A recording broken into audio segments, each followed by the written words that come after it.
Good morning, my Real News Midday TV family. Thank you so much for tuning in this morning, and I'm wishing for everyone a wonderful and a productive day. And in the news this morning, 3 people arrested and charged in St. Mary.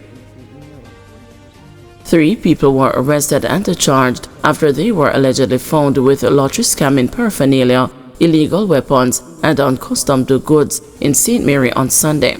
Charged are 22-year-old Alex Robinson of Amantry Gale, 46-year-old Kira Sterling of Baileysville, and the 59-year-old Donovan Oliphant of Baileysville, all of St. Mary. Robinson is charged with possession of identity information, while Sterling is charged with possession of an offensive weapon. Oliphant is charged with possession of uncustomed goods. Their court dates are being arranged. According to reports from the St. Mary Police, the arrest follows a joint police-military operation conducted in the communities of Baileysville, Gale, Aracabessa, and Portamera in the parish. During the operations, several premises were searched and several roadblock operations were conducted. During the operations, the 3 were arrested and subsequently charged, following interviews conducted in the presence of their attorneys. Additionally, 36 tickets were issued for breaches of the Road Traffic Act, and the 6 motor vehicles were seized during the operations. 30 killed in 27 fatal crashes in February, says ITA. 30 people were killed in 27 fatal crashes during the month of February, according to the Island Traffic Authority. This represents a 21% decline in fatalities and a 16% reduction in fatal crashes when compared to February 2024. During the month, motorcyclists accounted for 8 fatalities fewer than February 2024 and representing 27% of the deaths during the month under review. Pedestrians accounted for 13% of the road deaths, while private motor vehicle drivers accounted for 33%, representing 10 fatalities. Significantly, private motor vehicle driver fatalities have increased by 43%, or 3, when compared to February 2024, while private motor vehicle passengers accounted for 5 fatalities, representing 17% of road users killed during February 2025, said the ITA. At the same time, private motor vehicle passenger fatalities have decreased by 29%, or 2, when compared to February 2024. Meanwhile, the parish of St. Andrew recorded the most fatalities last month with 7. St. James was next with 5, followed by St. Elizabeth with 4, and St. Catherine with 3.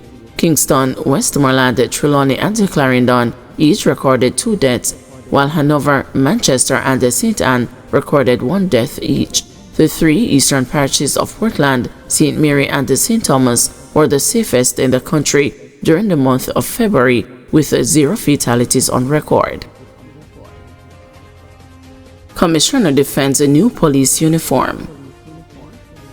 Police Commissioner Dr. Kevin Blake has publicly responded to ongoing calls from the Custos of Westmoreland, Reverend Hartley Perrin, for a change in the uniform worn by members of the Jamaica Constabulary Force. Addressing the official opening of the Frome Police Station in Westmoreland on Friday, Blake noted that the new uniform, which has technology built into it, was developed following years of research.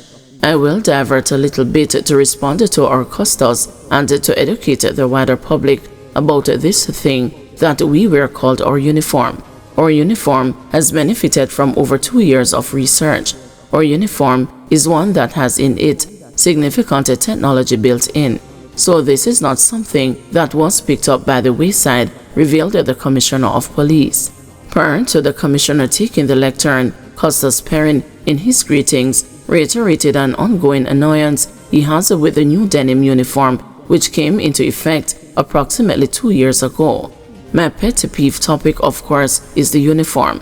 I still don't like it. I still believe that it needs to be looked at again. I didn't like it. But then, that's my personal view, to which I am also entitled, said Custos Perrin, who expressed a similar concern in January. Custos Perrin said members of the force quietly held a similar view. I shared it with some police who who are not going to tell you that they don't like it either, but I can tell you.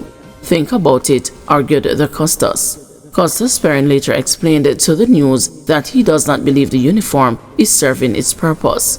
He pointed to concerns he has regarding the identification of the uniform, especially at night, and the possibility of citizens identifying the ranks of police officers wearing the uniform in comparison to the past, when officers could be recognized by their khaki outfits. As a constable, I should be aspiring to wear what the commissioner wears, but now the commissioner has come down to my level, argued Costas' parent. I am hearing contradictory views. So the commissioner feels that it is the best thing that the police can have, but I don't share the view, he argued. On Friday, the commissioner stated that members of the GCF have options. We are in the process of transitioning, and so our members are free at this time in point to wear whichever uniform they wish, whether it is the red seam or the blue seam. There is no restriction on what they wear, asserted Commissioner Blake. But over 99% of the members are wearing these because of the benefits from the technology and the design of the uniform. So probably we need to do some more communication so that in the event that other persons have similar concerns as you have had. And so, in short, Costas, give it some time. It will grow on you, sir, added Blake. Blood donation drive on in support of Canadian visitor injured in Treasure Beach road crash. Residents of Treasure Beach, expatriates and the locals mobilized on Monday to donate blood urgently needed for surgery to be performed on Frank Stewart, a long-stay Canadian visitor who was badly injured in a crash on Saturday. Mr. Stewart's wife, Janice, 65, died at hospital hours after the horrific two-vehicle collision on the Treasure Beach main road near the Sandy Bank intersection. Mr. Stewart, 70, who suffered extensive injuries, requires the blood donations as soon as possible to guarantee his surgery, having been transferred to Kingston's University Hospital of the West Indies. Members of the community, mobilizing through an extensive stakeholders network and the social media platforms, organized the trips to the blood bank's unit at the Mandeville Public Hospital to facilitate easy access for persons wishing to donate blood. Interested persons in Kingston are being urged to do the same at blood bank outlets there as well. According to the police, about 4:30 Saturday afternoon, the Stewarts were traveling on a scooter being driven by the husband when there was a collision with a motor car traveling in the opposite direction. The scooter then crashed into a nearby light pole, leaving the couple badly injured. Both of them were taken to hospital, where Mrs. Stewart succumbed to her injuries. Meanwhile, this fatal crash has fueled further concern regarding the absence of a health care facility for Treasure Beach and its immediate environs. Local hotelier and the proprietor of Jake's Hotel, Jason Hensel, who took the gravely injured couple to hospital on Saturday, admitted that he was sad and emotional. These persons were 65 and 70 years old, husband and wife. They've been coming to Treasure Beach for 20-odd years. They had actually owned a house in Treasure Beach. I was called to the accident, got some assistance on the way to the hospital. We informed the CEO, Diana Brown, of Black River Hospital that we were on our way. We contacted the military about having a helicopter on the ready because we knew it was very serious. We're going to fast forward our plans to build a clinic in Treasure Beach, establish a clinic.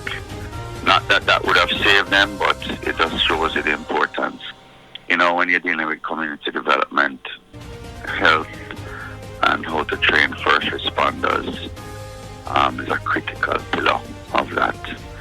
So, you know, I'm sad, I'm emotional, and, you know, I really have to at the same time say to some of these drivers who are just driving way over the speed limit, you know, the police need to step up their work. So we have to learn from these lessons. The husband has been transferred to UE in Kingston. Persons have been mobilized to give blood so that he can have his surgery. But we really need to use this as an opportunity to promote persons slowing down on the roads, particularly in the danger areas which we typically know about, especially school zones and blind corners, danger corners, and hills, and the calling for the expansion and a nationwide policy really on introducing rubber sticks and speed bumps to these danger spots across the country. We have the support of Dr. Jones of the National Road Safety Council, Dr. Christopherton, our MP Floyd Green, Delana Seawright, Tom Tavares Finson, and many, many more. Robin Russell, head of GHTA. Many persons are coming forward in support of this movement, and we really need to know that we can make a difference in slowing the traffic down on the road and decreasing unnecessary deaths on the road. So please join me in calling for this national policy on introducing rubber sticks and speed bumps across the danger zones in our country. Guys, thanks for watching. Please join us this afternoon at 2 p.m. for another news update.